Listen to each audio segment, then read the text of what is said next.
दोस्तों, आज की इस वीडियो में हम जो है क्राउन पब्लिकेशन का समन बुक को पढ़ने वाले हैं। ठीक है, क्राउन पब्लिकेशन का समन बुक को जो है पढ़ने वाले हैं, जो कि वन डे एग्जाम के लिए काफी बेस्ट ये बुक कहा जाता है। ठीक है, चलिए इसको स्टार्ट करते हैं, पेज बाय पेज पढ़ेंगे।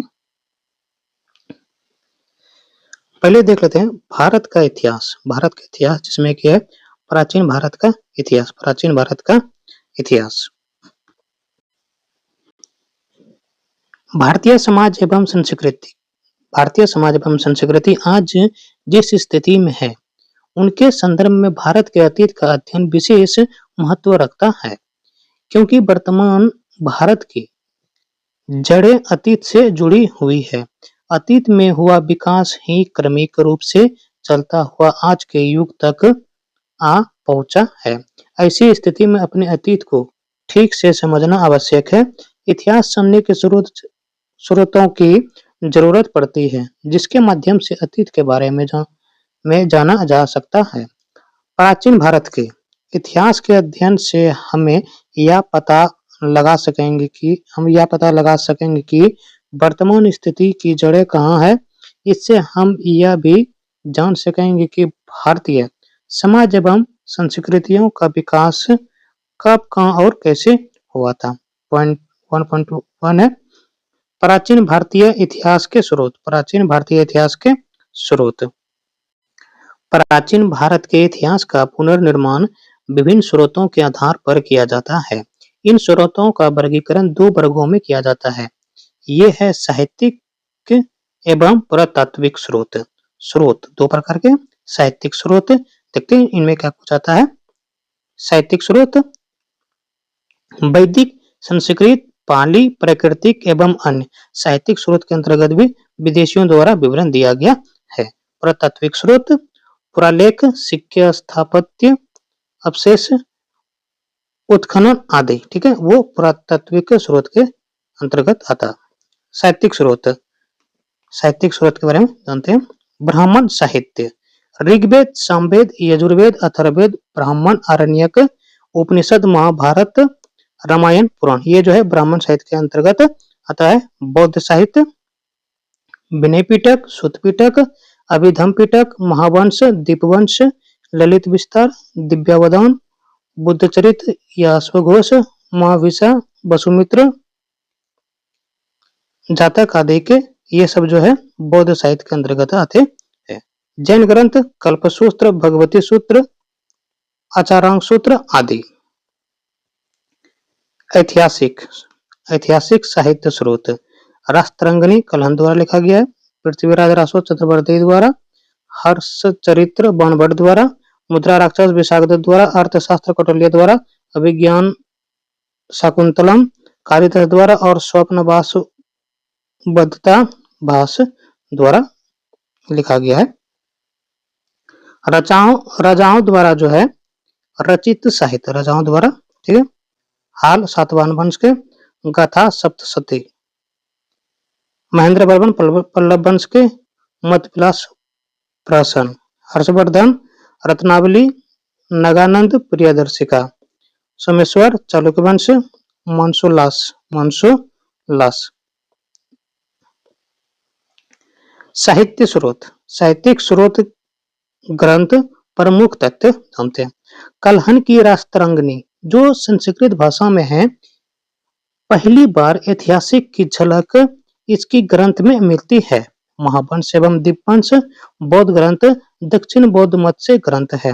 ललित विस्तार या बौद्ध ग्रंथ की रचना नेपाल में हुई थी। पाणिनि ने पहले संस्कृत व्याकरण अष्टाध्यायी की रचना की थी। इसमें मौर्य काल के सामाजिक जीवन का वृत्तांत मिलता है। पतंजलि ने महाभाष्य की रचना की, जो कि पाणिनि की अष्टाध्यायी पर आधारित है। ऐतिहासिक महत्व। ऐतिहासिक महत्व के प्रथम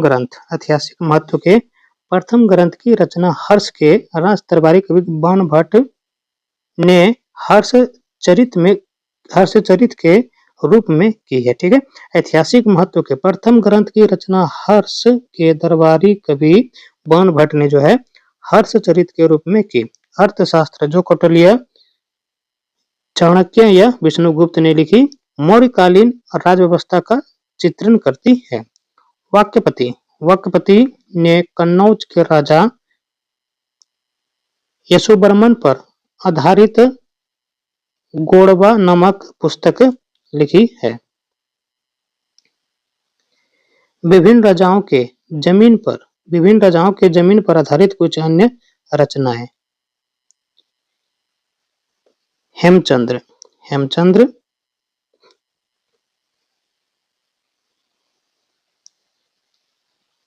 हेमचंद्र का कुमारपाल चरित्र, न्यायचंद्र का हमीर काव्य, पद्मगुप्त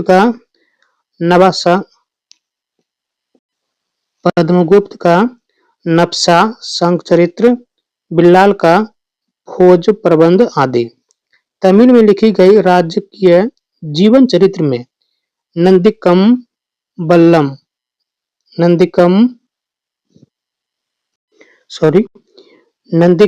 बक्कम पल्लव शासक नंदीवर्मन तृतीय की प्रस्ती है। विदेशियों द्वारा विवरण।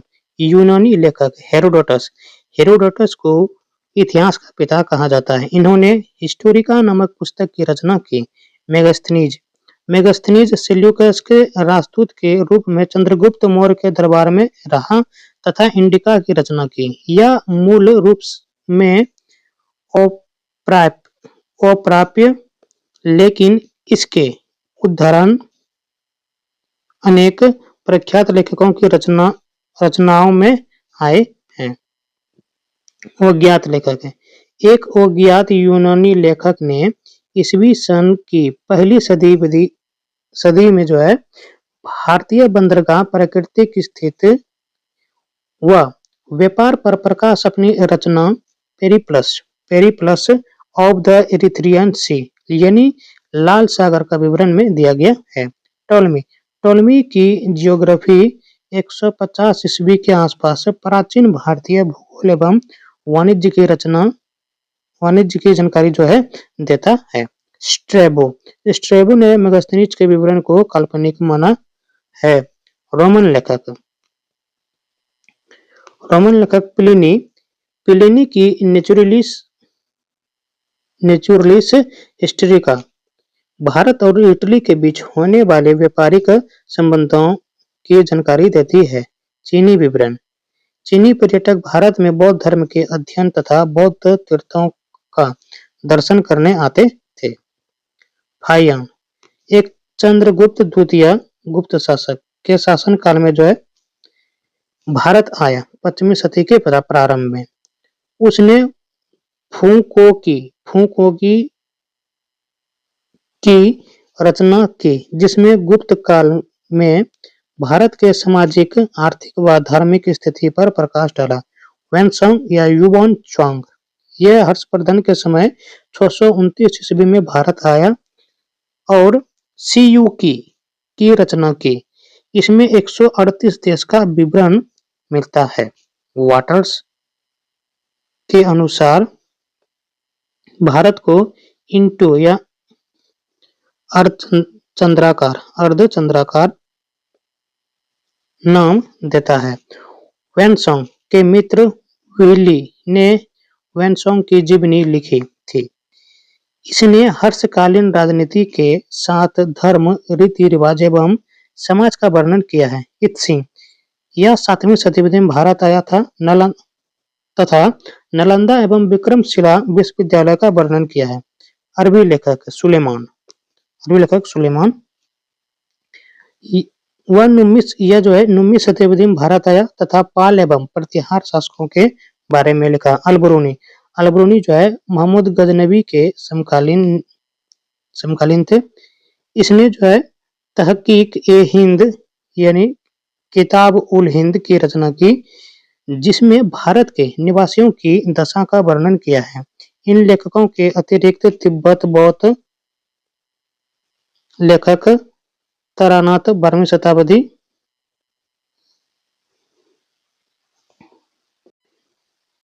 12वीं शताब्दी के ग्रंथों कंगियोर तथा तंगियूर से भी भारतीय इतिहास की कुछ जानकारी प्राप्त होती है। पुरातात्विक स्रोत। पुरातात्विक स्रोतों में अभिलेख, सिक्के, मुहर, स्मारक, मूर्तियां, चित्रकला, भौतिक अवशेष, मृदभांड, आभूषण आदि आते हैं। सर अलेक्जेंडर कनिंघम को भारतीय पुरातत्व शास्त्र का पितामह कहा जाता है।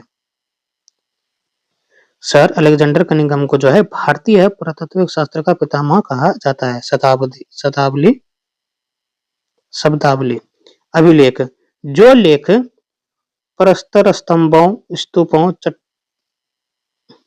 चट्टानों और ताम्रपत्रों पर मिलते हैं उन्हें अभिलेख कहते हैं। एपिग्राफी, अभिलेख के अध्ययन को पुरालेख शास्त्र या एपिग्राफी कहते हैं। पेलियोग्राफी, अभिलेख तथा दूसरे प्राचीन दस्तावेजों की प्राचीन तिथि के अध्ययन को पुरालिपि शास्त्र या पेलियोग्राफी कहते हैं। न्यूमिस्मेटिक, सिक्कों के अध्ययन को जो है मुद्रा शास्त्र या न्यूमिस्मेटिक्स कहते हैं। सिक्के के बारे में जानते हैं। भारत के प्राचीन सिक्के पंचमार्क या आहत सिक्के कहलाते हैं। साहित्य में इन सिक्कों का करसापन कहा गया है। पुराने सिक्के तांबे, चांदी, सोने और शीशे के बनते थे। आरंभिक सिक्कों में कुछ प्रतीक मिलते थे, पर बाद में सिक्कों पर राजाओं और देवताओं के नाम तथा तिथियां उल्लिखित मिलती थी। सोने के लिखित सिक्के सर्वप्रथम कुषाण राजाओं ने जारी किए थे। सोने के लिखित सिक्के सर्वप्रथम जो है कुषाण राजाओं ने जारी किए थे। गुप्त शासक ने सबसे अधिक सोने के सिक्के जारी किए। समुद्रगुप्त को एक सिक्के पर बीना बजाते हुए दिखाया गया है। सातवां ने शीशे या लीड के सिक्के जारी किए। गुप्त काल में स्वर्ण सिक्के को दिनार एवं चांदी को जो है सिक्कों का रूपक कहते थे। अभिलेख के बारे में। अभिलेख मुहरों, प्रस्तर स्तंभों, चट्टानों, ताम्रपत्रों पर मिलते हैं तथा मंदिर की दीवारों और ईंटों या मूर्तियों पर मिलते हैं। सबसे अधिक अभिलेख मैसूर संग्रहालय में संग्रहित है। मौर्योत्तर और गुप्त काल के अधिकांश अभिलेख कार्पस इंस्क्रिप्शनम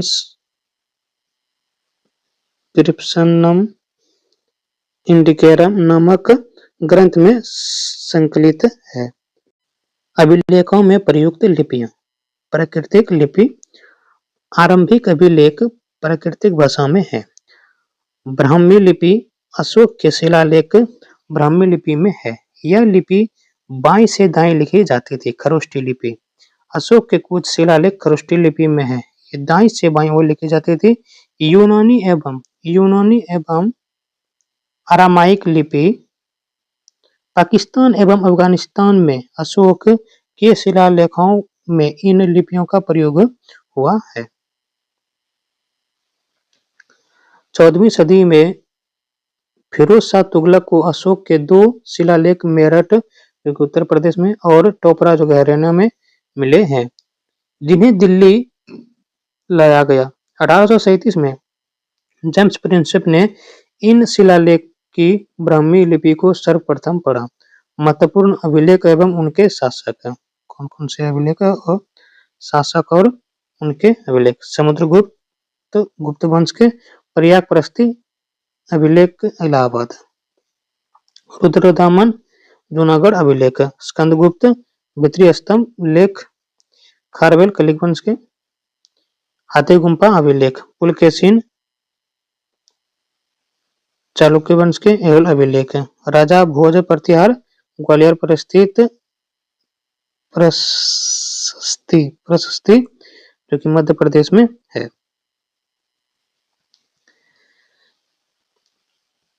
सातवां है विजयसेन देवपाड़ा अभिलेख। हर्षवर्धन वंश मधुबन एवं बांसखेड़ा अभिलेख। यशोधर्मन मालवा नरेश मंदसौर प्रशस्ति, गौतमी बलश्री सातवाहन नासिक अभिलेख।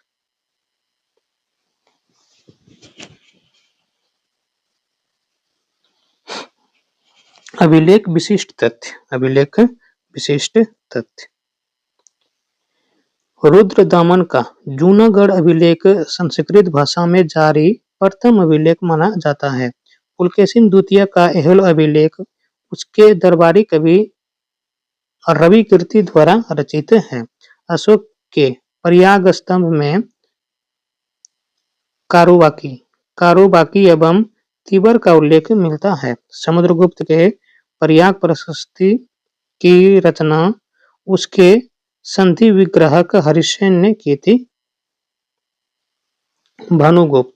भानुगुप्त के एरन अभिलेख में सर्वप्रथम सती प्रथा गोपराज नामक सैनिक की पत्नी का लिखित साक्ष्य प्राप्त होता है। चंद्रगुप्त द्वितीय के उदयगिरी गुहा लेख के अनुसार उसका उद्देश्य संपूर्ण पृथ्वी को जीतना था। तुमुन अभिलेख में कुमारगुप्त प्रथम को शरतकालीन सूर्य की तरह बताया गया है। स्कंदगुप्त के भीतरी अभिलेख में हुनों के आक्रमण का उल्लेख मिलता है।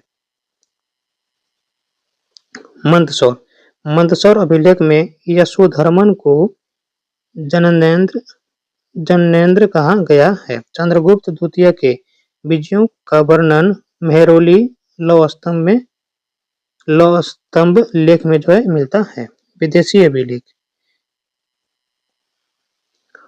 बोगाचकोई एशिया माइनर मध्य एशिया से 1400 ईसा पूर्व में प्राप्त संधि पत्र अभिलेख में वैदिक देवता मित्र वरुण, इंद्र और नक्षत्र के नाम उल्लेखित हैं। हेलियोडोरस यूनानी राजदूत का वेशनगर या विदिशा का गरुड़ स्तंभ लेख भागवत धर्म वासुदेव की आराधना की जानकारी देता है। प्राचीन भारतीय इतिहास के आधुनिक लेखक 1776 में मनुस्मृति का अंग्रेजी अनुवाद ए कोड ऑफ जेंटुलॉज के नाम से कराया गया। Sir William Jones Asiatic Society of Bengal के संस्थापक है। इसने 1789 में अभिज्ञान शाकुंतलम का अंग्रेजी अनुवाद किया। विल्किंस ने 1785 में भागवत गीता का अंग्रेजी अनुवाद किया। विंसेंट आर्थर स्मिथ की पुस्तक अर्ली हिस्ट्री ऑफ इंडिया में प्राचीन भारत का सुव्यवस्थित इतिहास प्रस्तुत किया गया है।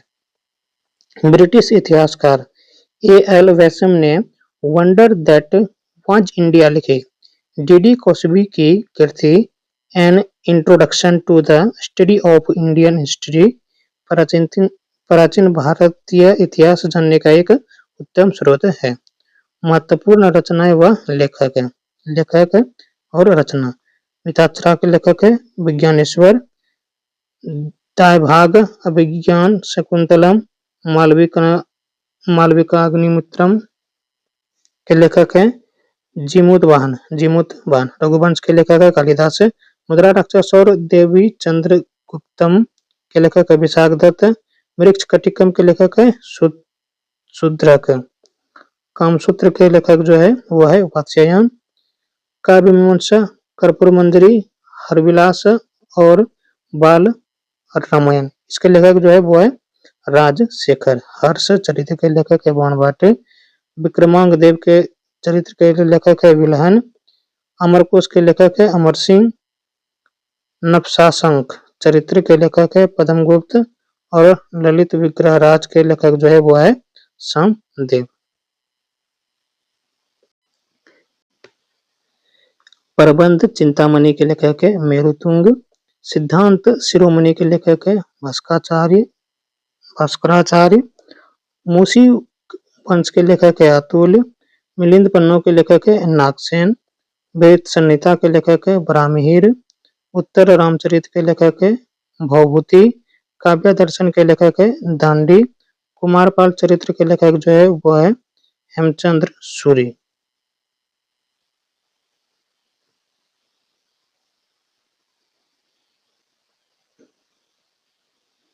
ठीक।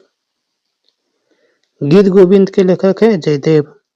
चारुदत्त स्वप्न वासवदत्ता के लेखक जो है वह है भास। पंचतंत्र के लेखक है विष्णु शर्मा। बुद्धचरित और सूत्रालंकार के लेखक है अश्वघोष। भगवत गीता और महाभारत के लेखक है वेदव्यास। भक्ति शतक के लेखक है भर्तृहरि।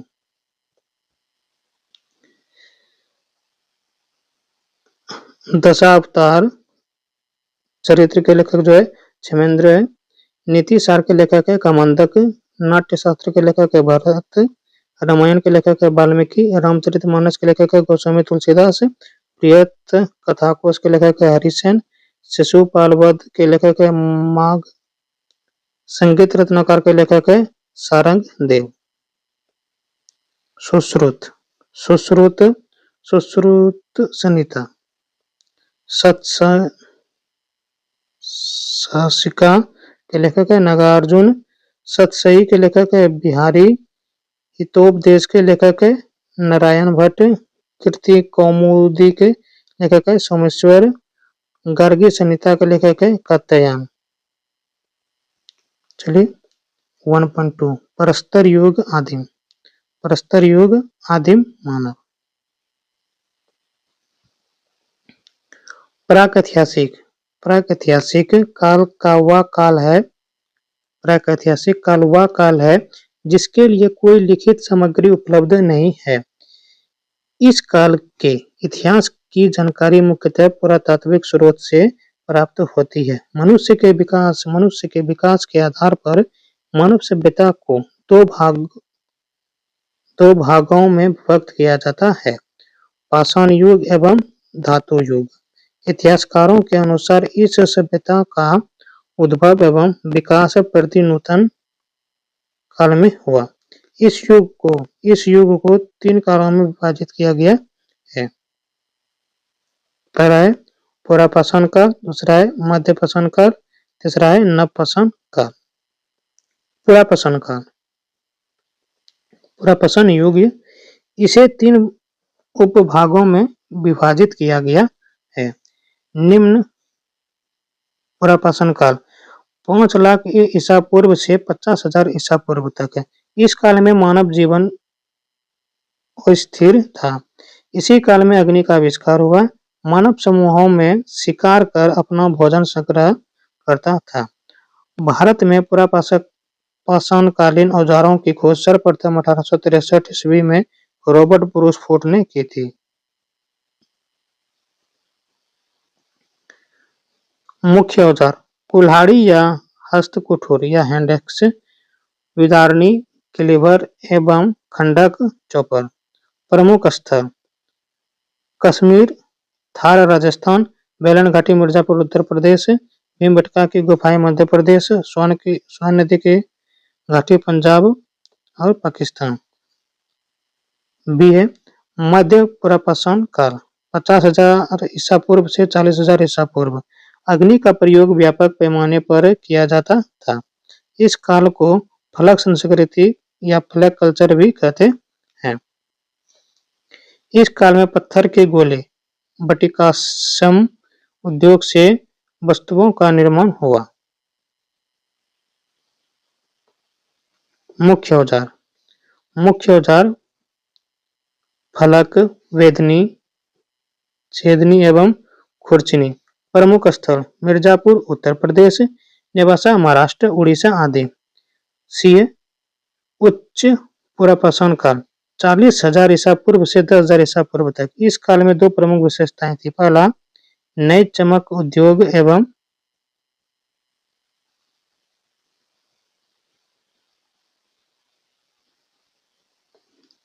दूसरा आधुनिक मानव होमो सेपियंस का उदय। सबसे पुरानी चित्रकारी के प्रमाण भीमबेटका इसी काल के हैं। प्रमुख औजार फलक एवं तक्षनी, ब्लेड एवं बुलिन्स सल्क। प्रमुख स्थल बीजापुर, इमामगांव महाराष्ट्र, बेलन घाटी उत्तर प्रदेश। दूसरा है मध्य पाषाण काल 9,000 ईसा पूर्व से 4,000 ईसा पूर्व तक। आदमगढ़ मध्य प्रदेश एवं बागौर राजस्थान में पशुपालन के प्राचीनतम साक्ष्य प्राप्त हुए हैं।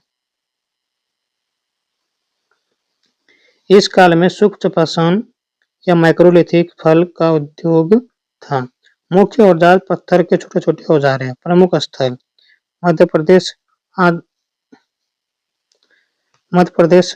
आदमगढ़, होशंगाबाद, भीमबेटका भोपाल, बोगोर सिद्धि के पास राजस्थान, बागौर गुजरात, लंगनाज उत्तर प्रदेश, महागढ़ और मेजा, सराय नाहरराय प्रतापगढ़ बिहार, पायसराय मुंगेर आदि। तीसरा नवपाषाण काल। नवपाषाण काल 9000 ईसा पूर्व से विश्व व 7000 ईसा पूर्व से भारत से 2500 ईसा पूर्व।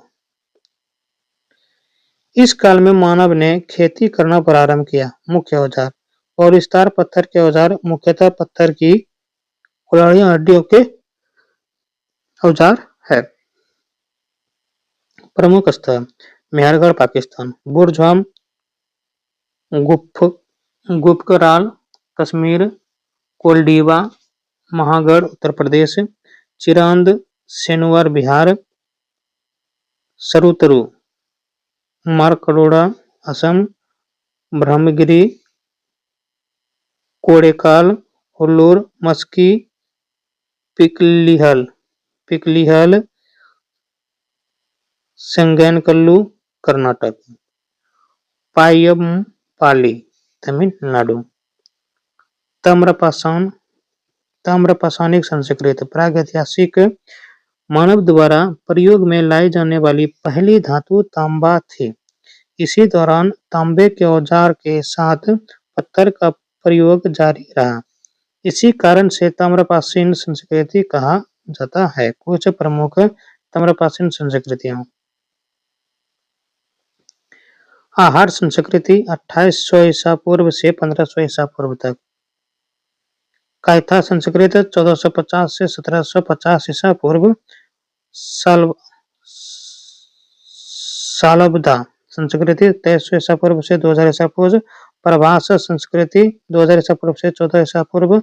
मरवा संस्कृति 1900 से 1400 ईसा पूर्व। रंगपुर प्राकृतिक संस्कृति 1700 से 1400 ईसा पूर्व। जोरबे संस्कृति 900 ईसा पूर्व 1500 ईसा पूर्व से 900 ईसा पूर्व।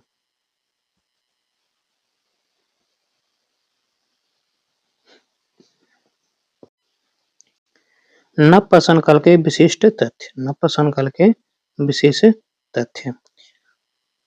मेहरगढ़ पाकिस्तान का बलूचिस्तान क्षेत्र से गेहूं व जौ की खेती तथा भेड़ एवं बकरी पालन प्रारंभ करने का साक्ष्य मिलता है। कोल्डीवा इलाहाबाद मध्य प्रदेश से विश्व में चावल उत्पादन का प्राचीनतम साक्ष्य लगभग 6000 ईसा पूर्व प्राप्त हुआ है। बुरज़ाम भुर्ज वृक्ष का स्थान कश्मीर, यहाँ गर्ताबास गड्ढाघर। हड्डी के औजार सूक्ष्म पाषाण का पूर्ण अभाव प्रमुख लक्षण है। यहाँ पर कब्र मालिक के शवों के साथ उनके पालतू कुत्तों को भी दफनाया जाता था।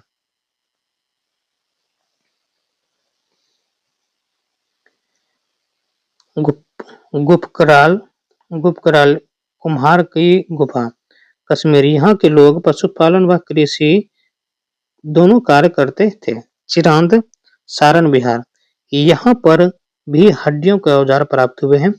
विशेषतः हिरण के सींगों से बने उपकरण मिले हैं।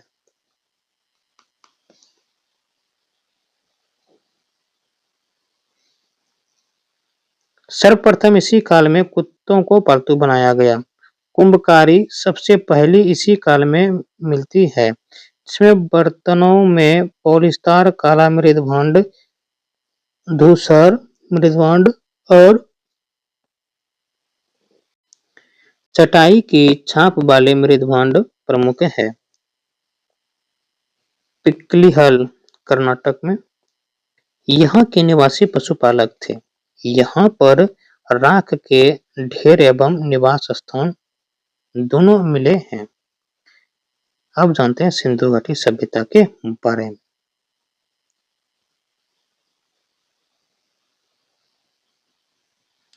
सिंधु घाटी सभ्यता भारतीय सभ्यता के विकास का प्राचीनतम काल था। सिंधु घाटी सभ्यता को हड़प्पा संस्कृति भी कहा जाता है, क्योंकि सर जॉन मार्शल के निर्देश पर राय बहादुर दयाराम साहनी ने 1921 में हड़प्पा की खुदाई करवाकर इस सभ्यता पर प्रकाश डाला। सिंधु घाटी सभ्यता प्राक-ऐतिहासिक या प्रोटो-हिस्टोरिक एवं कांस्य या ब्रोंज कालीन थे। यह भारत की प्रथम नगरीय सभ्यता थे। काल निर्धारण रेडियो कार्बन C14 डेटिंग के अनुसार इस सभ्यता की सर्वमान्य तिथि 2350 से 1750 ईसा पूर्व मानी गई है।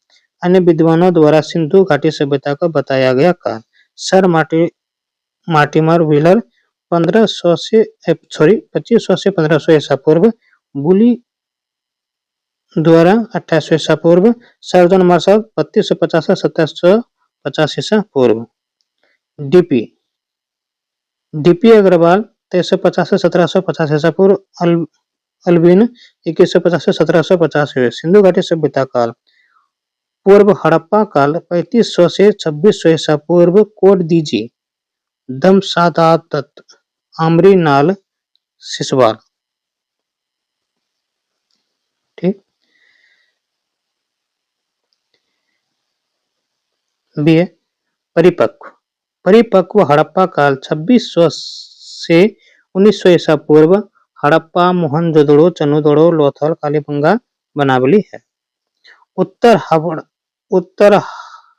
हड़प्पा काल 1900 से 1300 ईसा पूर्व, रंगपुर रोजती गुजरात में स्थित है। राखीगढ़ी हरियाणा। इसका विस्तार सिंधु घाटी सभ्यता विस्तार भारत एवं पाकिस्तान में लगभग 1500 स्थलों पर पाया गया है। यह समूचा क्षेत्र त्रिभुज के आकार का है। इस सभ्यता का कुल क्षेत्रफल 12,99,600 वर्ग किलोमीटर है। हड़प्पा कालीन प्रमुख स्थल हड़प्पा, यह पाकिस्तान के मोंटगोमरी जिले में रावी नदी के बाएं तट पर स्थित था। 1921 में दयाराम साहनी ने इस स्थल की खोज की। हड़प्पा से स्वस्तिक चिन्ह प्राप्त हुआ है। हड़प्पा में 6 अन्नागार मिले हैं, जो ईंट के बने चबूतरे पर 2 पंक्तों में है। प्रत्येक की लंबाई 15.23 मीटर और चौड़ाई 6.9 मीटर है। यहाँ फर्श की दीवारों में गेहूं और जौ के दाने मिले हैं। सिंधु सभ्यता के प्रमुख स्थल एक ही दृष्टि में देखते हैं। प्रमुख स्थल, उत्खननकर्ता, उत्खनन वर्ष, नदी, वर्तमान संबंधित क्षेत्र। ठीक है, पर पढ़ते जाएंगे। पहला है हड़प्पा, उत्खननकर्ता दयाराम साहनी, वर्ष है 1921, नदी है रावी और मोंटगोमरी पंजाब पाकिस्तान में स्थित है वर्तमान में। मोहनजोदड़ो, इसके खोजकर्ता राखालदास बनर्जी है 1922 ईस्वी में। इसके ये जो है सिंधु नदी के किनारे है। लड़काना जिला प्रांत सिंध पाकिस्तान में स्थित है। सुतकांगेडोर आर एल स्टाइन 1927 ईस्वी में दास्क नदी के किनारे बलूचिस्तान पाकिस्तान में। चन्नूदड़ो गोपाल मजुमदार 1931 ईस्वी में सिंधु नदी के किनारे सिंध पाकिस्तान में। कालीबंगा बीके थापर व ब्रिजवासी लाल 1953 में घग्गर नदी किनारे हनुमानगढ़ राजस्थान। कोट दीजी फजल अहमद 1953 में सिंधु नदी किनारे खैरपुर सिंध पाकिस्तान। रंगपुर रंगनाथ राव 1953-54 में मदार नदी के किनारे, स्पेलिंग में मदार नदी के किनारे काठियावाड़ गुजरात। रोपड़ जगदत्त शर्मा 1953-56 ईस्वी में सतलज नदी के किनारे रोपड़ पंजाब।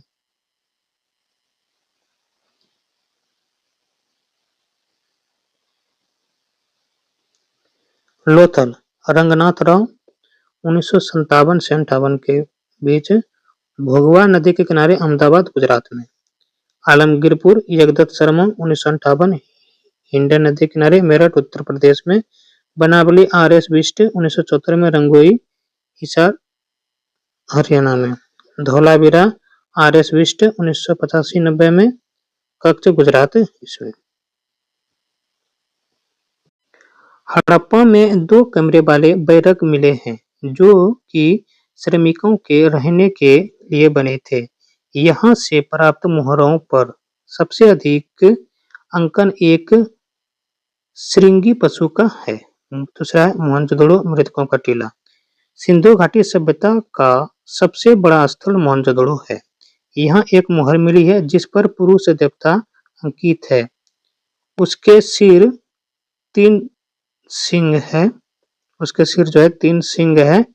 वह पद्मासन मुद्रा में बैठा हुआ है। उसके चारों ओर एक हाथी, एक बाघ और एक गैंडा है।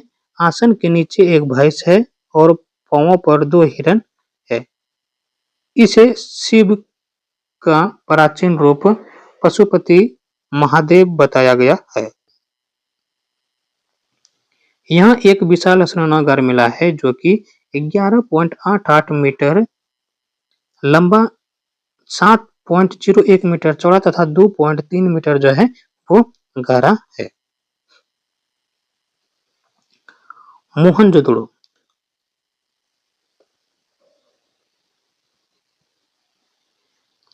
मोहनजोदड़ो की सबसे बड़ी इमारत अन्नागार है जो कि 45.71 मीटर लंबा एवं 15.23 मीटर चौड़ा है। एक अन्य मोहर पर कुबड़ वाले बैल की आकृति बनी है। यहाँ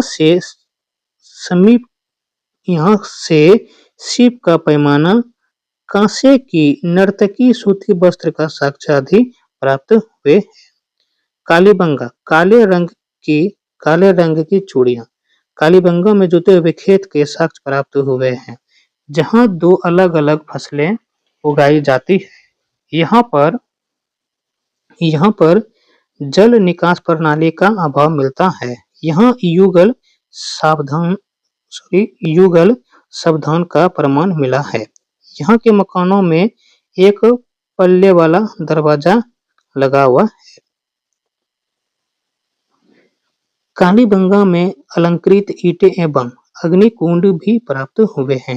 लोथल इसे लघु हड़प्पा या लघु मोहनजोदड़ो भी कहा जाता है। यह हड़प्पा कालीन बंदरगाह नगर था। लोथल में चावल उपजने का अवशेष 1800 ईसा पूर्व पाए गए हैं। यहाँ से अन्न पीसने की चक्की, युगल सावधान के साक्ष्य, फारस की मुहरे नब के साक्ष्य, अग्निवेदी के प्रमाण, हाथी दांत का पैमाना आदि भी प्राप्त हुए हैं।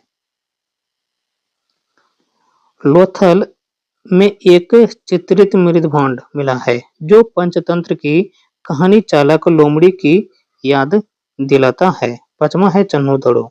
चन्हुदड़ो में सेधम्ब संस्कृति के बाद झूंकर और झांगर संस्कृति विकसित हुई। यहाँ मनके बनाने का कारखाना, लिपस्टिक, एक ईंट पर बिल्ली का पीछा करते हुए कुत्ते के पैरों का निशान, गुड़िया बनाने का कारखाना आदि प्राप्त हुए हैं। चन्हुदड़ो में वर्गाकार ईंटें, कांस्य की बैलगाड़ी, इक्का गाड़ी के अवशेष भी प्राप्त हुए हैं। रंगपुर यह गुजरात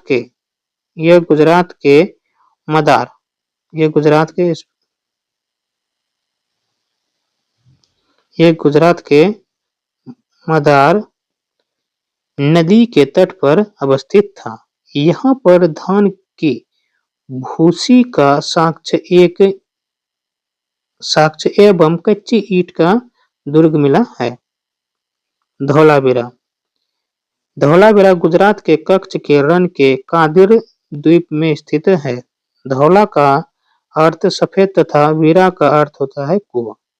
इस नगर को 3 भागों में दुर्ग, मध्य नगर एवं निचला नगर में विभाजित किया गया है। यह भारत में स्थित सिंधु सभ्यता का दूसरा सबसे बड़ा नगर है। हड़प्पा सभ्यता का एकमात्र क्रीड़ागार यहाँ से प्राप्त हुआ है। इसके अलावा नेवले के पत्थर की मूर्ति भी पाई गई है। इस नगर में जल प्रबंधन एवं संरक्षण की व्यवस्था पाई गई थी। धौलावीरा में गिरा हुआ एक बड़ा उत्कीर्ण लेख, संभवतः गिरा हुआ साइनबोर्ड, मुख्य प्रवेश द्वार के पास मिला है।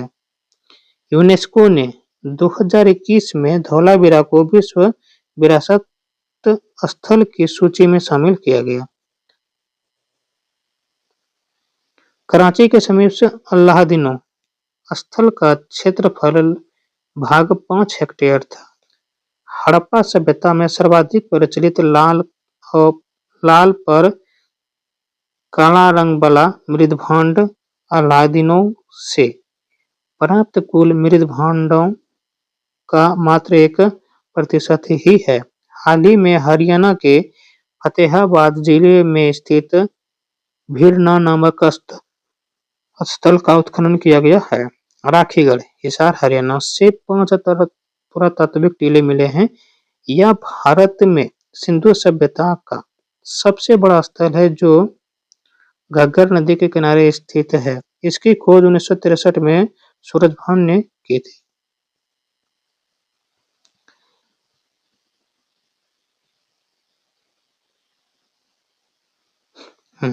सिंधु घाटी सभ्यता का तथ्य। सिंधु सभ्यता में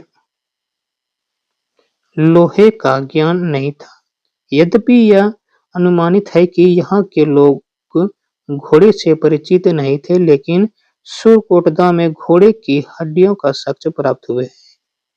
संदर्भवासी लिंग मूर्ति पूजक थे, किंतु आर्य प्राकृतिक पूजक। मोहनजोदड़ो के अधिकांश निवासी भूमध्य सागरीय प्रजाति के माने जाते हैं। संदर्भवासियों के बर्तन मुख्यतः लाल या गुलाबी रंग के हैं।